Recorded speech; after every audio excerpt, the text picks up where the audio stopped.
क्या आपको पता है कि आज भी हमारा विज्ञान दिमाग के कई राज को जानने के लिए उस पर लगातार प्रयास कर रहा है।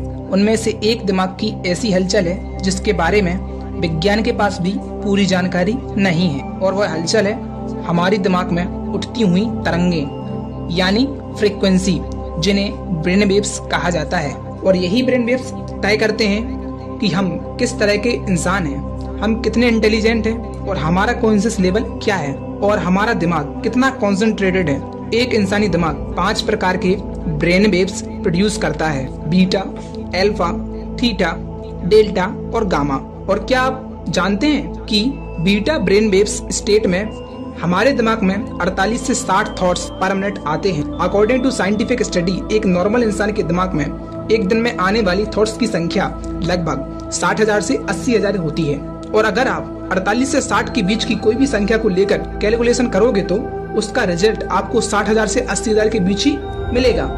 इसमें आप अपने सोने के समय को भी काउंट कर सकते हैं, लेकिन सोने के दौरान थॉट्स कम हो जाते हैं लेकिन पूरी तरह से बंद नहीं होते।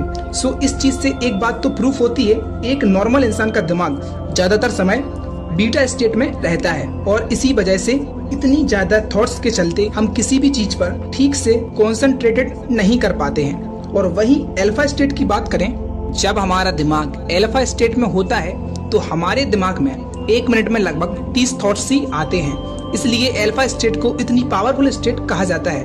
इसी तरह से थीटा स्टेट में हमारे ब्रेन में लगभग 15 विचार ही आते हैं, और डेल्टा स्टेट में 10 विचार, यानी कि सोने के दौरान भी हमारे दिमाग में विचार आते ही रहते हैं। इसलिए कहा जाता है कि केवल मेडिटेशन से ही हम अपने दिमाग को विचार शून्य कर सकते हैं। इसलिए योगी जैसा कहते हैं कि निर्विचार में ही ईश्वर बचते हैं। सो अगर आप किसी भी तरीके से, चाहे मेडिटेशन हो या फिर कोई और तरीका, अपने किसी भी तरीके से अल्फा ब्रेन वेव स्टेट में रहना सीख लिया तो इस चीज का मतलब समझते हो। सबसे पहले तो आपके ब्रेन में आने वाले 70,000 विचारों की संख्या घटकर 30,000 से 35,000 हो जाएगी। इसके चलते आपका दिमाग इतना पावरफुल हो जाएगा कि दुनिया की कोई भी चीज आपके सामने टिक नहीं पाएगी।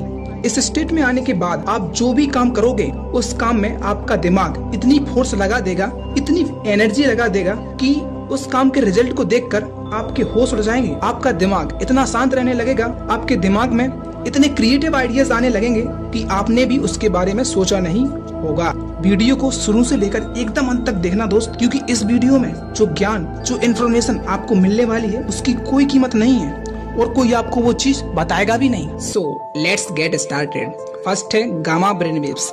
गामा ब्रेन वेव्स इंसान के दिमाग में बनने वाली सबसे पावरफुल ब्रेन वेव्स होते हैं। गामा ब्रेन वेव्स को जीनियस ब्रेन वेव्स भी कहा जाता है, क्योंकि गामा ब्रेन वेव्स स्टेट में हम सुपर कॉन्शियसनेस यानी कि इस पूरे यूनिवर्सल की कॉन्शियसनेस के क्षेत्र में पहुंच जाते हैं। देखो, जब कोई इंसान बहुत ज्यादा कॉन्सेंट्रेटेड के साथ कोई वर्क करता है, कॉन्सेंट्रेटेड ऐसा जहां कोई और विचार दिमाग में ना आए, या फिर मेडिटेशन के दौरान जब कॉन्सेंट्रेटेड बहुत ज्यादा गहरा हो जाता है, तब ब्रेन के दोनों हेमिस्फीयर सिंक्रोनाइज होने लगते हैं। और सिंक्रोनाइजेशन जब बहुत ज्यादा बढ़ जाता है तब brain gamma brain waves produce करने लगता है। इस स्टेट में पैरासिम्पैथेटिक नर्वस सिस्टम और सिंपैथेटिक नर्वस सिस्टम एक साथ काम करने लगते हैं, और हमारे शरीर के लोअर चक्रास में पड़ी एनर्जी ब्रेन की तरफ बढ़ने लगती है, और ब्रेन में पाए जाने वाले थालमिक गेट को ओपन करते हुए सीधा पीनियल ग्लैंड को हिट करती है, जिसके चलते पीनियल ग्लैंड एक बहुत ही पावरफुल केमिकल DMT रिलीज करती है, जिसे गॉड मॉलिक्यूल्स भी कहा जाता है। इस केमिकल के रिलीज होते ही हमारा दिमाग सुपर कॉन्शियसनेस के क्षेत्र में पहुंच जाता है। सुपर कॉन्शियसनेस मतलब इनफाइनाइट इंटेलिजेंस, और इस स्टेज में पहुंचने के बाद ऐसा कुछ भी नहीं है जो दिमाग अचीव ना कर सके। इसलिए निकोला टेस्ला ने कहा था कि my mind is only a receiver, everything comes from the universe. लेकिन इस स्टेट को अचीव करना उतना भी आसान नहीं है जितना आपको इस वीडियो में लग रहा होगा। हार्डवर्क के बाद एक इंसान इस स्टेट पर पहुंच पाता है। नेक्स्ट है beta brain waves.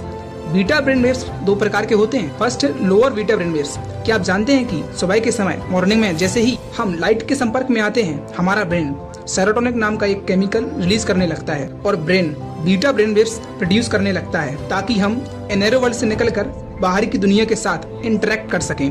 Beta state में आने के बाद ब्रेन के सारे सेंसेस के थ्रू इंफॉर्मेशन देना शुरू कर देता है, ताकि हम डिसीजन ले सकें। सेकंड है हाई बीटा ब्रेन वेव्स। आज पूरी दुनिया में अधिकतर लोग ओवर थिंकिंग के शिकार बने हुए हैं। इसी ओवर थिंकिंग के चलते आज पूरी दुनिया में स्ट्रेस, डिप्रेशन, एंजाइटी की प्रॉब्लम बढ़ती जा रही है। देखो, हमारे दिमाग की एक स्टेट होती है DMN, डिफॉल्ट मोड नेटवर्क। इस स्टेट के चलते हमारा दिमाग हमेशा कुछ ना कुछ सोचता ही रहता है। बार बार एक जैसे ही विचार ब्रेन में आते ही रहते हैं। इतने ज्यादा विचारों के चलते brain high beta brain waves produce करने लगता है, जिससे हमारी स्ट्रेस, एंजाइटी बढ़ने लगती है। स्ट्रेस के बढ़ते ही हमारे ब्रेन का एक हिस्सा अमीगडाला, जो फाइट और फ्लाइट यानी कि लड़ो या तो भागो वाली सिचुएशन के लिए रिस्पॉन्सिबल होता है, और वो एक्टिवेट हो जाता है। और अमीगडाला के एक्टिवेट होते ही हमारा कॉन्शियस माइंड यानी कि हमारे दिमाग की सोचने समझने की शक्ति कम होने लगती है। इसलिए आपने देखा होगा कि आजकल लोग कितने ज्यादा इंटॉलरेंस होते जा रहे हैं। छोटी छोटी बात पर एक दूसरे को मारने के लिए तैयार हो जाते हैं। ऐसा इसलिए होता है क्योंकि ऐसे लोगों का दिमाग ज्यादातर हाई बीटा ब्रेन वेव्स की स्टेट में रहता है। लेकिन क्या आप जानते हैं कि केवल 15 दिन मेडिटेशन करने के बाद अमीगडाला का साइज घटने लगता है। साथ ही साथ डिफॉल्ट मोड नेटवर्क के तार भी ढीले पड़ने लगते हैं। इसलिए मेडिटेशन को इतना पावरफुल कहा जाता है। नेक्स्ट है अल्फा ब्रेन वेव्स। क्या आप जानते हैं कि हमारी पृथ्वी 7.83 हर्ट्ज की फ्रीक्वेंसी रिलीज करती है, जिसे ह्यूमन रेजोनेंस भी कहा जाता है। और इस 7.83 हर्ट्ज फ्रीक्वेंसी के बिना इस धरती पर जीवन ही संभव नहीं है। इसलिए जब एस्ट्रोनॉट स्पेस एक्सप्लोरेशन के लिए जाते हैं तो अपने साथ ह्यूमन रेजोनेंस जनरेटर लेकर जाते हैं, ताकि स्पेस में 7.83 हर्ट्ज की फ्रीक्वेंसी प्रोड्यूस करके अपनी मेंटल और फिजिकल हेल्थ दोनों को नॉर्मल रख सकें। लेकिन क्या आप ये जानते हैं कि हमारे ब्रेन की अल्फा ब्रेन स्टेट लगभग ह्यूमन रेजोनेंस मतलब 7.83 हर्ट्ज से मिलती है।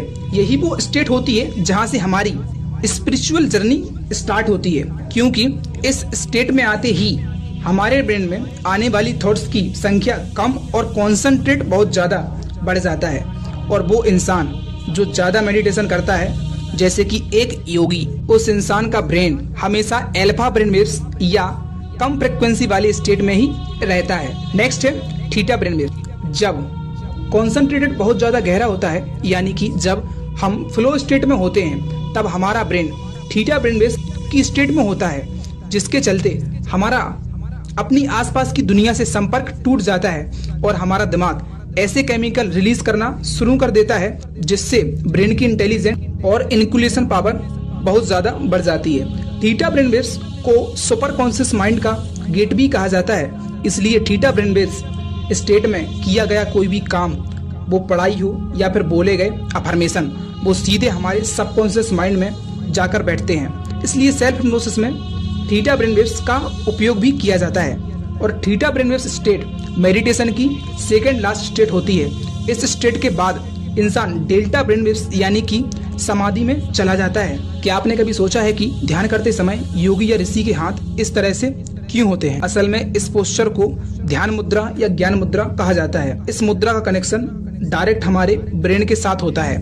ध्यान मुद्रा हमारे अनाहत चक्रा में एनर्जी को कंट्रोल करता है, और अनाहत चक्रा का संबंध हमारे शरीर में पाए जाने वाले 3 दोषास वाता, पित्त और कफा में से वाता दोषा से होता है। और वाता दोषा का संबंध हमारे विचारों से होता है। इसलिए ज्ञान मुद्रा हमारे शरीर के वाता दोष को कंट्रोल करती है। इससे हमारे दिमाग में आने वाले विचारों की संख्या कम से कम हो जाती है, जिससे एक योगी बहुत जल्दी ही थीटा मेडिटेशन यानी कि डीप मेडिटेशन में चला जाता है। इसलिए ऐसा कहा जाता है कि ज्ञान मुद्रा लगाने से एक इंसान की इंटेलिजेंस साफ होती जाती है। मुद्रास पर मैं एक अलग से वीडियो बनाऊंगा विद साइंटिफिक रिसर्च के साथ। नेक्स्ट है डेल्टा ब्रेन वेव्स। जब हम बहुत ही ज्यादा गहरी नींद में होते हैं, तब हमारे ब्रेन में डेल्टा ब्रेन वेव्स डोमिनेंट होती है। गहरी नींद में सोया हुआ इंसान और समाधि में गया हुआ योगी के बीच ज्यादा फर्क नहीं होता है।